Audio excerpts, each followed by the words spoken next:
রাস্তাতে এখন তো সবাই অভিযোগ করতে পারে না বালা, কিন্তু বালা কই দেখে না, এখনো রাস্তা ভাঙ্গাচোরা এখন আছে,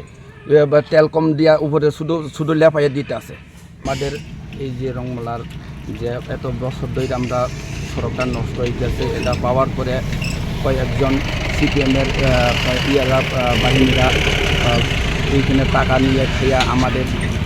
গ্রামের পিছড়া মাথার উপরে চাপ সৃষ্টি করে গ্রামবাসীরা আমাদের এখানে আসিয়ে যে রাস্তাটা সুন্দর করে দেওয়ার জন্য অভিযোগ করলে সেই অভিযোগের বাধা দেয় শ্রী বিক্রম দেববর্মা। দিনের বেলা কেউ কথা কইতে পারে না, সারাদিন আমাদের রংমালার বাজারে গিয়ে সারাদিনে কত রকম কথা কইয়া মানুষের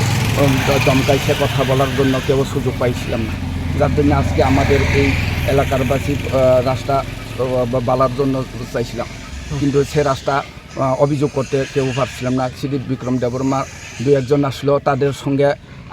আমাদের একজন মেম্বার আসলো, মেম্বার না আমরা মেম্বারটাকে সঞ্জিত দেববর্মাকে জোরদার করে ডাইকে নিয়ে তাদের সঙ্গে কথা বলার জন্য অভিযোগ করে।